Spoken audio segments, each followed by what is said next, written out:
아멘. 네, 오늘은 우리 예수님께서 십자가에 못 박혀 운명하신 성금요일입니다.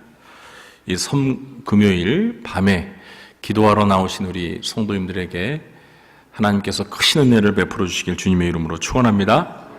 네, 우리는 오늘 기도 자리에 나오신 우리 여러분 함께 인사 나누겠습니다. 겟세마네에 오신 것을 환영합니다.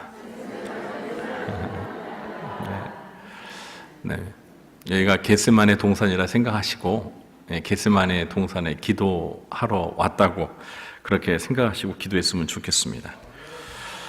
오늘도 계속해서 겟세마네 기도에서 기도에 관하여 배울 교훈을 여러분과 함께 나누겠습니다. 우리가 지난 2주에 배웠던 이 6가지 교훈 생각나십니까? 이 겟세마네 기도에서 기도에 관하여 배운 6가지 교훈 생각나십니까?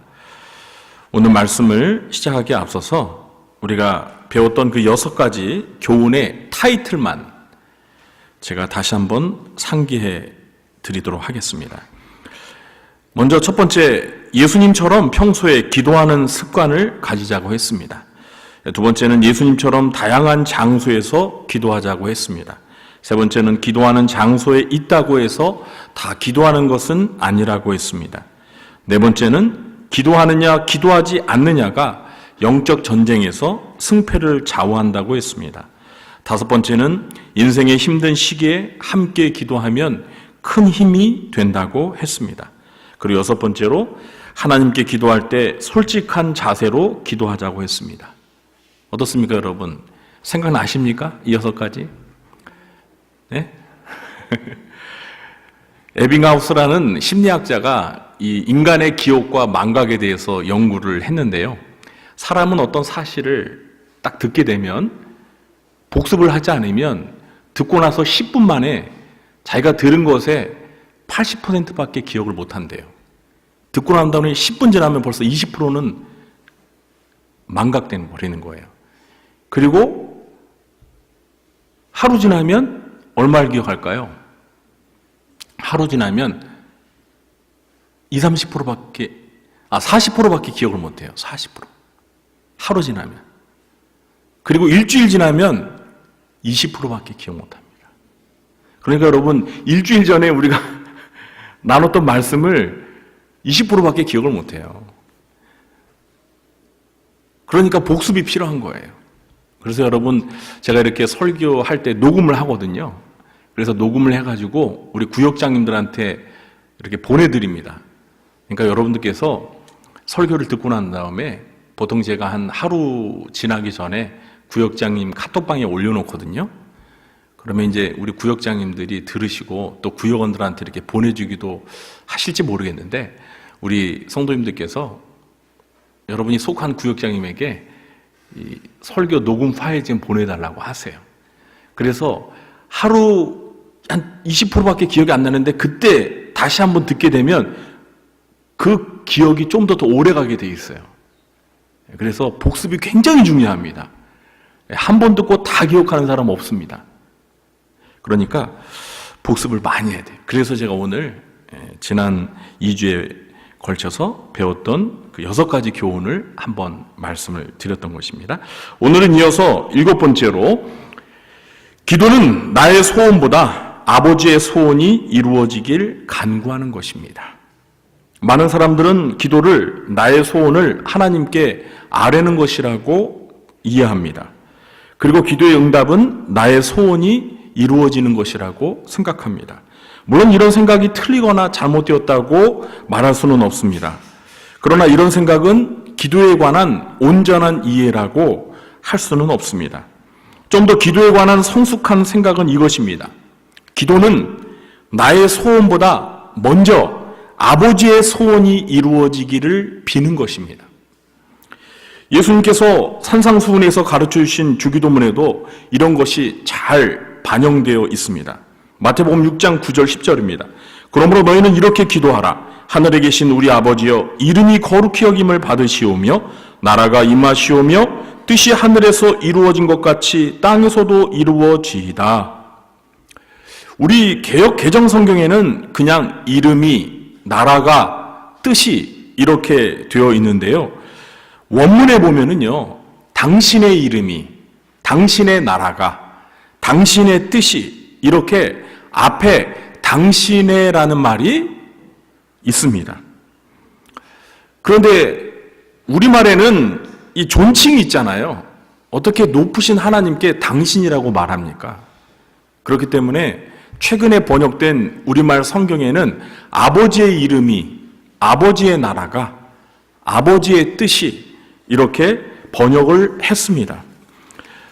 주기도문은 기도 내용의 구성이 먼저 하나님 아버지에 관한 세 가지 기도를 먼저 구하고 다음에 우리 자신에 관한 기도를 구하는 것으로 되어 있습니다. 그러니까 우리가 기도할 때 우리의 소원도 구할 수 있습니다. 그러나 우리의 소원보다 먼저 하나님 아버지의 소원을 구해야 하는 것입니다. 만일 나의 소원과 아버지의 소원이 대립된다면 어떻게 해야 할까요? 네? 나의 소원을 기꺼이 포기하고 아버지의 소원을 먼저 구해야 합니다. 이 겟세마네의 기도는 이런 기도의 정신을 아주 잘 보여주는 좋은 실례입니다. 우리 누가복음 22장 42절을 함께 읽어볼까요? 이르시되 아버지여 만일 아버지의 뜻이거든 이 잔을 내게서 옮기시옵소서. 그러나 내 원대로 마시옵고 아버지의 원대로 되기를 원하나이다 하시니. 아멘. 겟세마네 동산에서 예수님이 기도하실 때 처음에 예수님의 소원이 무엇입니까? 예수님의 소원이 무엇이었어요? 아버지여 만일 할만하시거든, 아버지여 아버지께는 모든 것이 가능하오니, 만일 아버지의 뜻이거든, 그 다음에 예수님 뭐라고 말씀하셨어요? 이 잔을 내게서 옮기시옵소서. 이 잔을 내게서 지나가게 하옵소서. 이것이 예수님의 소원이었어요. 그러니까 예수님은 이 고난의 잔이, 이 십자가에서 못 박혀 죽는 이 잔이 지나가기를 바랐습니다. 그게 예수님의 소원이었어요. 그러나 예수님은 자신의 소원을 아버지의 소원보다 먼저 앞세우려고 하지 않으셨습니다. 그래서 내 원대로 마시옵고, 그러니까 내 소원대로 마시옵고 아버지의 소원대로 하옵소서.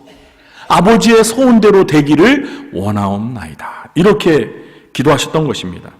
결국 예수님은 자기의 소원을 포기하시고 하나님 아버지의 소원이 이루어지기를 기도하신 것입니다. 저와 여러분은 기도하실 때 어떻게 기도하십니까? 아버지의 소원이, 아버지의 뜻이 무엇인지에 관심이 없고 오직 내 소원만 고집하면서 이루어달라고 때를 쓰고 있지는 않습니까?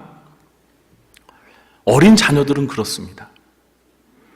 자기 소원을 들어달라고 찡얼거리면서 막무가내로 엄마 아빠 다리를 붙들고 놓아주지를 않습니다. 이런 모습은 아직 철이 들지 않아서 그렇습니다.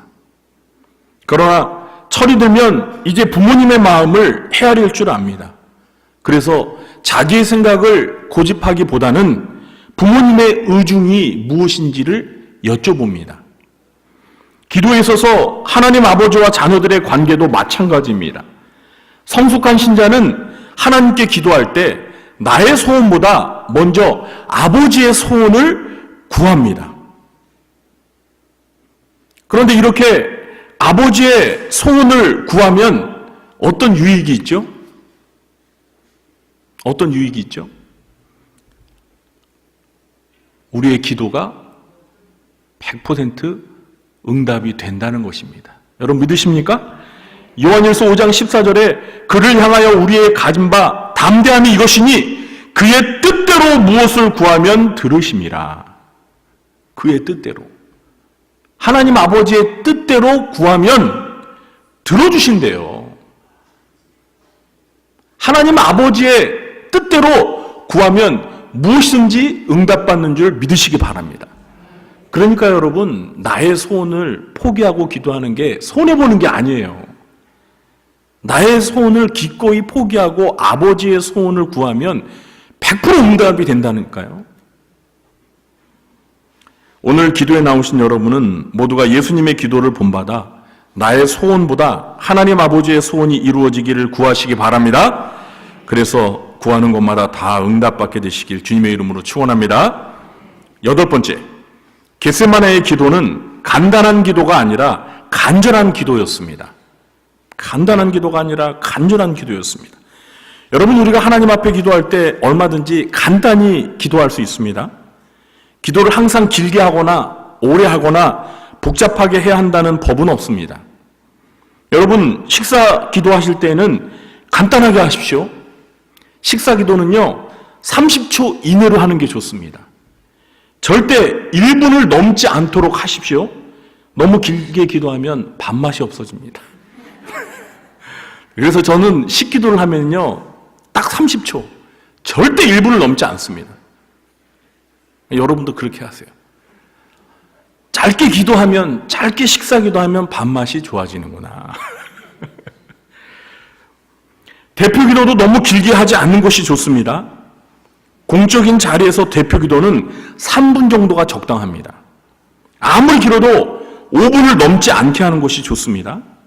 제가 전에도 한번 말씀을 드린 적이 있는데, 제가 신학대학을 다닐 때 학장님이 이제 돌아가셔서 소천하셔서 장례 예배를 드렸습니다. 그런데 그날 기도 순서를 맡으신 교수님이 기도를 하시는데 15분을 기도하셨어요. 15분을. 여러분, 이렇게 하시면 안 됩니다. 여러분, 기도는 설교가 아니에요. 그날 장례 예배 때 설교하신 목사님이 더 짧게 설교를 끝냈다니까요.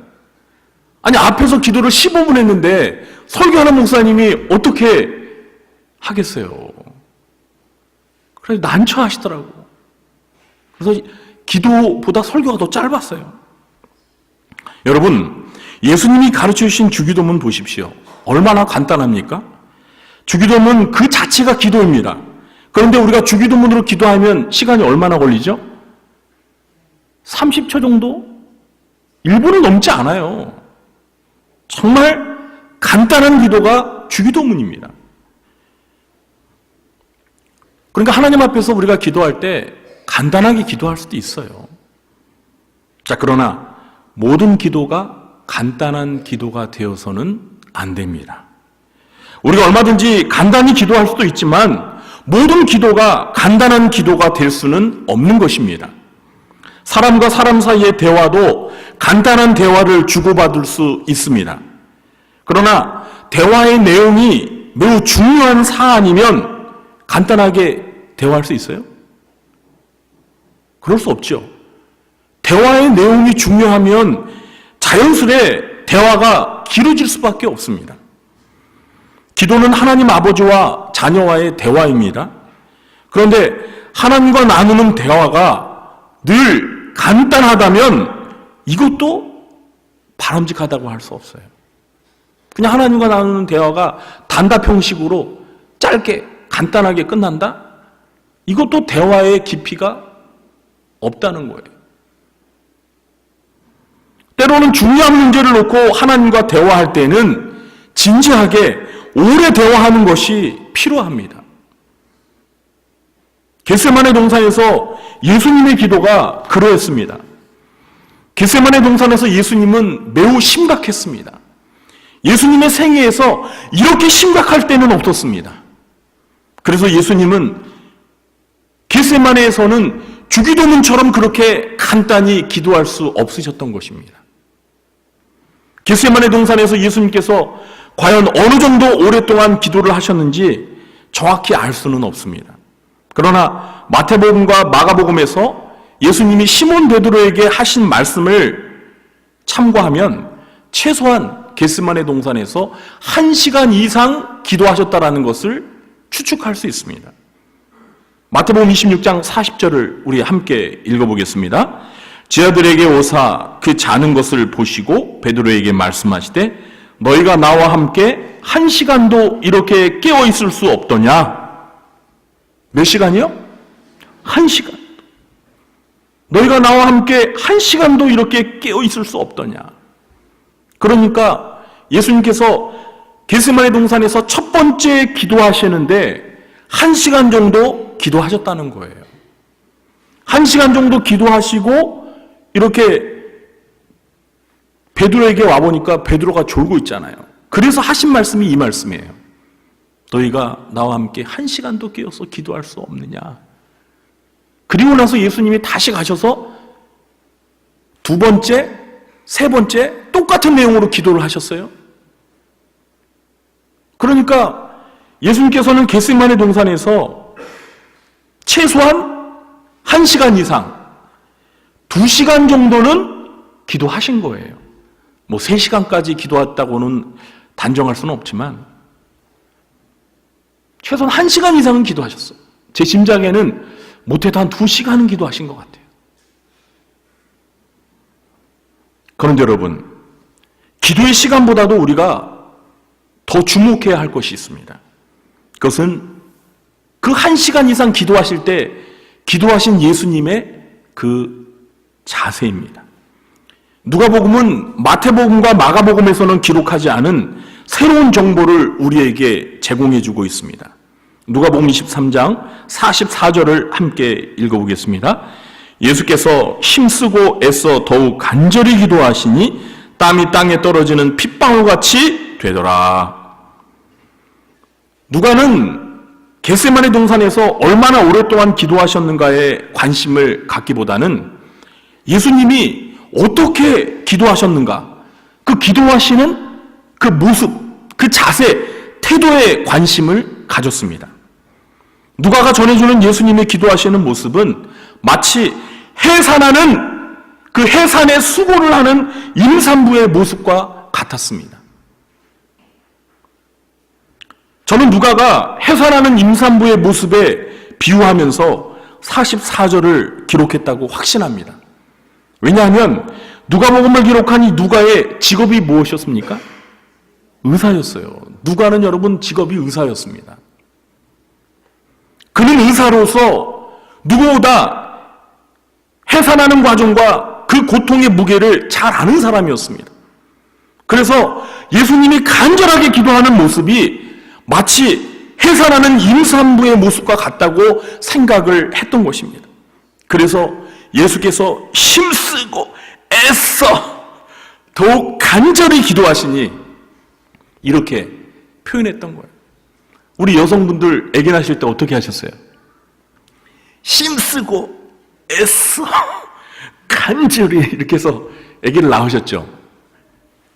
아멘 하시는 분이 한 분도 안 계시네. 그냥 여러분 그냥 이렇게 나 아기 낳아야지, 나와라 아기야 하고 이렇게 낳으셨어요?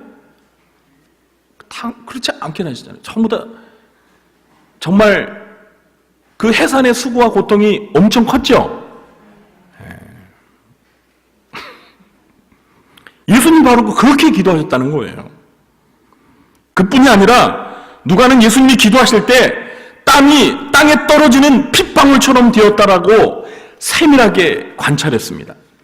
겟세마네의 기도는 예수님에게 있어서 해산의 수고에 버금가는 고된 노동의 과정이었습니다. 예수님은 십자가에 못 박히시기 전에 이미 겟세마네 동산에서부터 기도하시며 피를 흘리신 것입니다.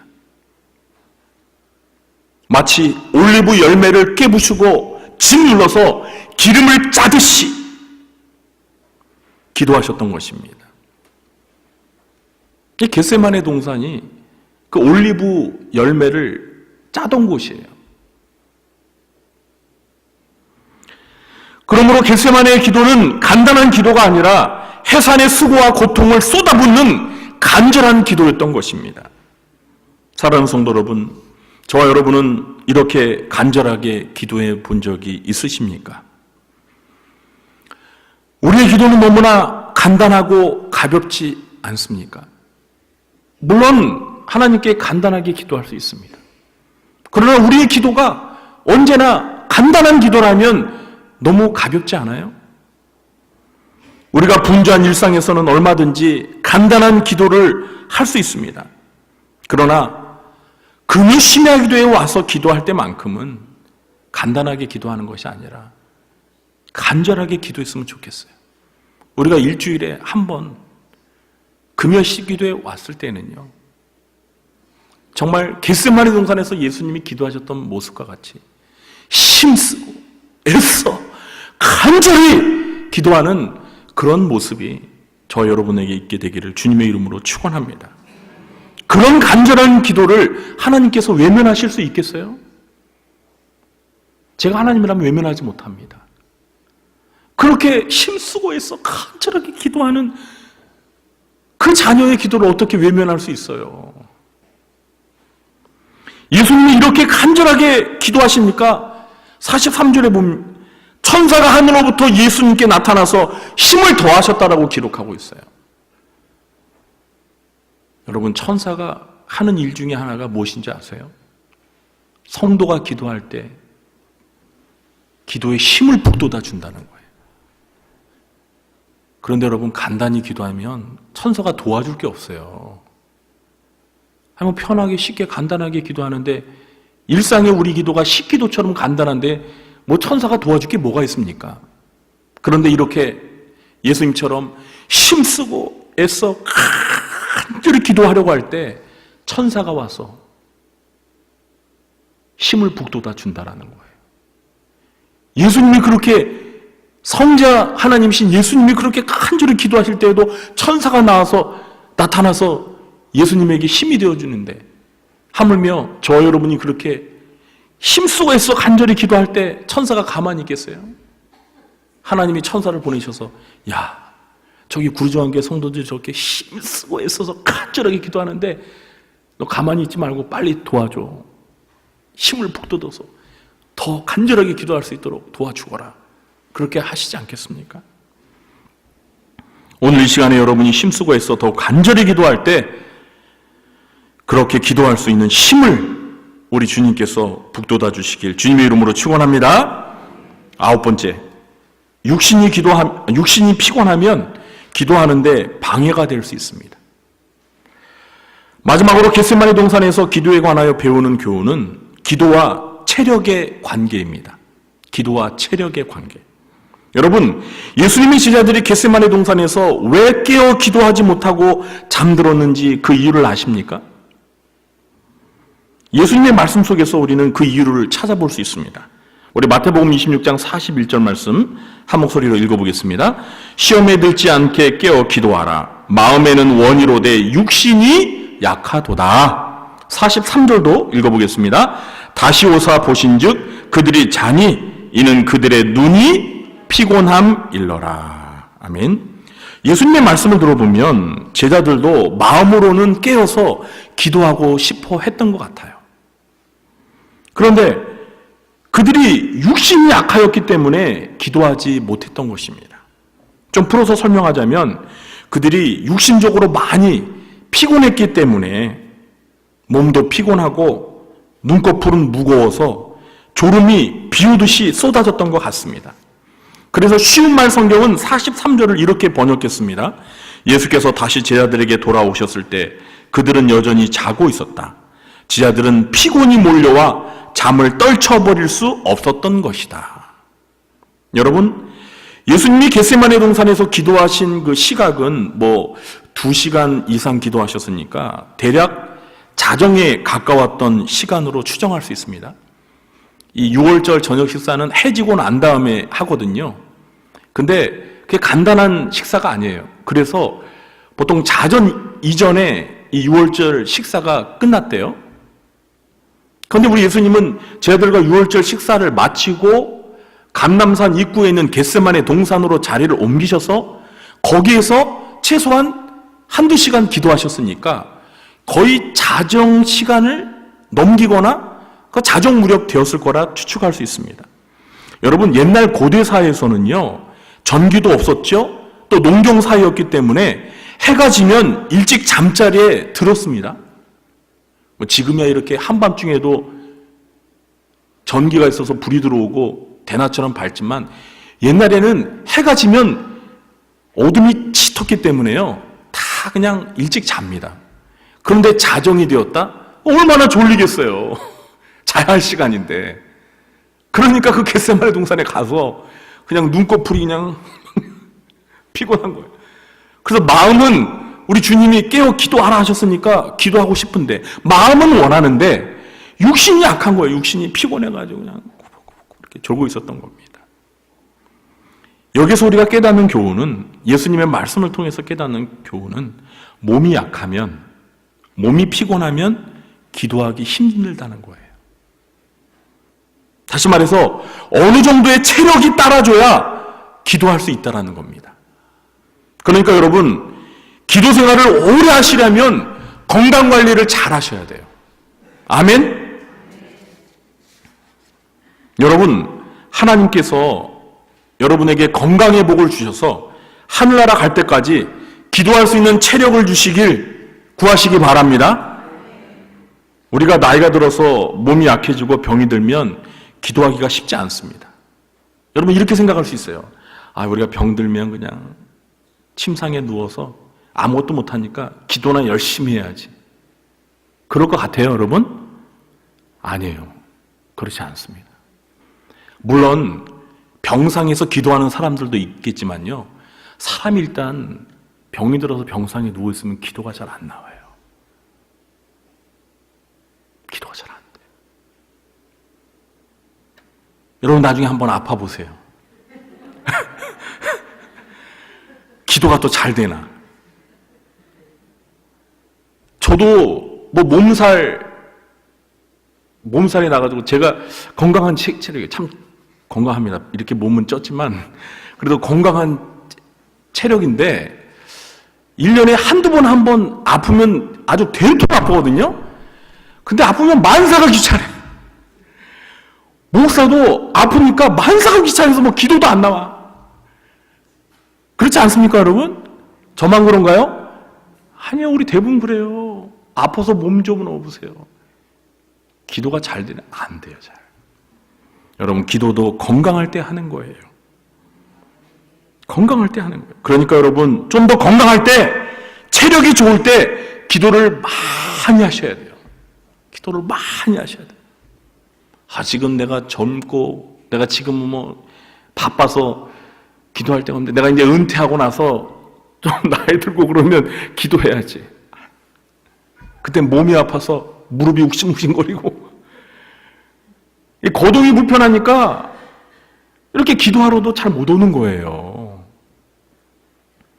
여러분, 그래도 교회까지 와서 기도할 만큼 체력이 뒷받침되니까 와서 기도하는 겁니다. 여러분, 오늘도 피곤하시죠? 사실 금요일 이 밤 9시 이후 이 시간이 여러분 얼마나 피곤하십니까? 그래서 제가 이제부터는요, 금요 기도에 설교를 좀 짧게 하려고 합니다. 이 시간 모두 피곤하시기 때문에 이제는 제가 30분 이상 안 하기로 마음에 굳게 결심을 했습니다. 예수님의 제자들도 그냥 겟세마네 동산에서 막 졸고 있는데 얼마나 피곤했으면 우리 성도님들 그렇겠구나. 제가 여기서 큰 깨달음을 얻고 앞으로는 제가 항상 금요 심야기도 때 기도하면, 설교를 하면 저 11시까지, 10시까지 해야 된다는 강박관념이 있어요. 근데 이제는 그런 마음 비우고 그냥 30분 이내로 간단하게 핵심만 전하려고 합니다. 아무튼 하나님께서 여러분에게 건강한 체력을 주셔서 평생 기도할 수 있게 해주시고, 오늘 이 밤에도 졸지 않고 깨어 기도할 수 있도록 육신의 강건한 복을 주시길 주님의 이름으로 축원합니다. 우리가 3주간에 걸쳐서 겟세마네 기도를 통해서 9가지 기도의 교훈을 살펴보았습니다. 이 교훈들을 마음에 잘 새기셔서 기도 생활에 실천하여 예수님처럼 기도하는 삶을 사시길 주님의 이름으로 축원합니다.